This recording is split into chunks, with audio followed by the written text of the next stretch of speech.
Welcome back to the 19C News Channel, and it's time for Science Hour.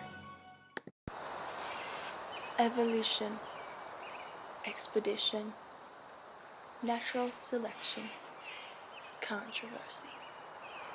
This is the life of Charles Darwin. Darwin was born to a family of 6. When he got older, his dad wanted him to become a doctor. However, he was bored by medical science and disgusted by surgery. Soon after, he began to study theology. Despite this, he still became preoccupied with the natural world, studying biology and geology. And soon, his interest allowed him to get invited to go on a voyage with the Navy to study plant and animal life in South America. During this trip, he noticed that animals of the same species in different isolated areas had developed different traits, which led him to develop the theory of natural selection. I published on the origin of species in 1859 after observing the finches. They said that an apple fell on Newton's head and he discovered gravity. Well, a few finches flew past my head and I discovered natural selection. He didn't stop there. He came up with the theory of organic evolution. Natural selection led him to believe that the organisms that display favorable traits are more likely to live long enough to reproduce and pass on those traits. In 1871, I published The Descent of Man, where I argued that we originated from animals that had roamed the earth before us.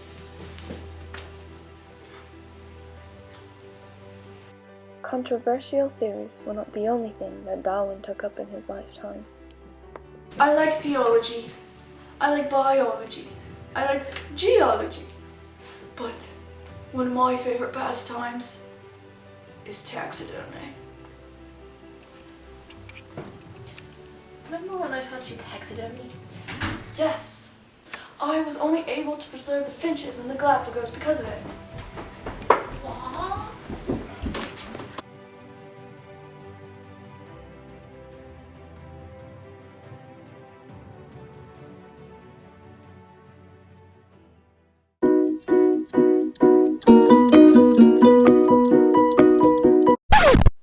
Has this ever happened to you when you were drinking milk? Well, it doesn't have to happen again with the new, super long-lasting pasteurized milk. When pasteurizing milk, we heat it up so that the germs die. And you live! Get 2 bottles of pasteurized milk for the price of 1 if you call now at 19.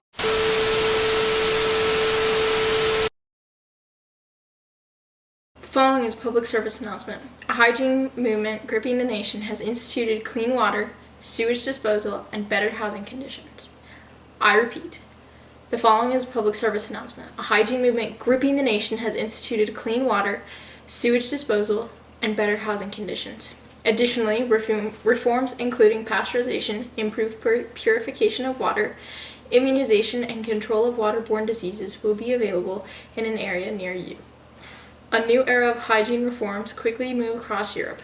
This has been a public service announcement. Thank you.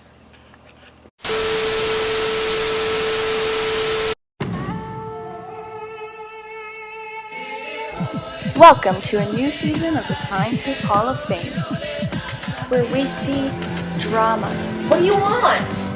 feminism, Yes, I'm a woman, and yes, I'm a scientist. and chaos. You're not on the list. Sorry. And now it's time to meet the contestants.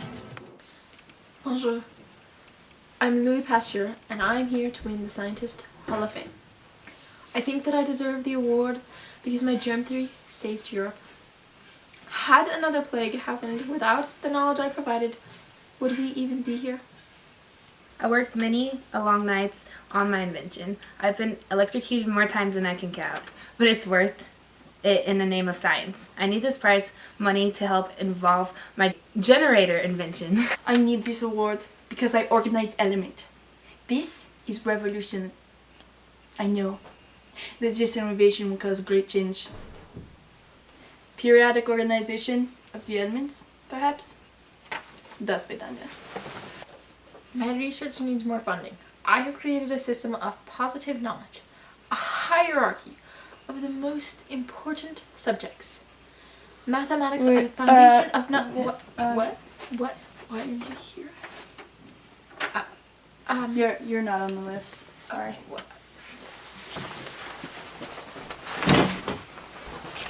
I am just honored to be here with Pastor, the inspiration for my work. Otherwise, it's not even a question why I'm here. I discovered the bacteria that causes 21 dangerous diseases that have killed millions. I should win automatically. Why do I want this award? Well, I'm the only woman here. That should tell you something. My whole life I've been looking up to smart men. Maybe now someone can look up to a smart woman. My clinic and my patients need the money too. I like your outfit. What do you want? I just want to know more about your bacteria. I can't take this guy anymore. We need to get him off this show ASAP. What will happen next? Will Comte come back for revenge? Will Blackwell find her place in a male-dominated field? Will Pasteur get cock eliminated? Find out next time on the Scientist Hall of Fame. Breaking news! Medical schools are now opened. Remember when you used to be afraid to go to the doctor because you might die?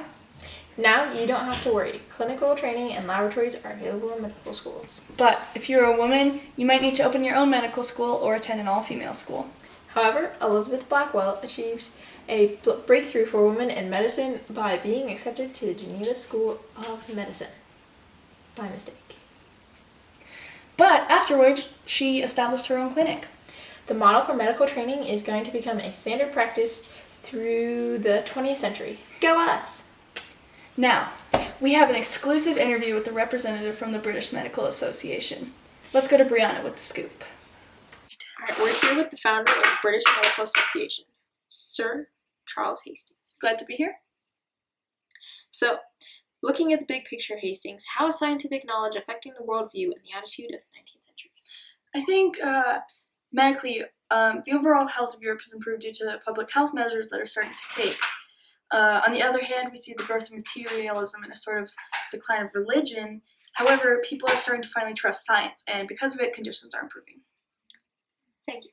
So, this scientific expansion you speak of, how is it different from science of previous centuries?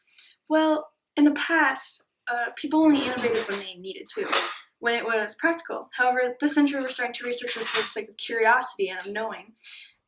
We see Louis Pasteur looking at germs and changing the face of science, Charles Darwin changing the face of biology, and many others.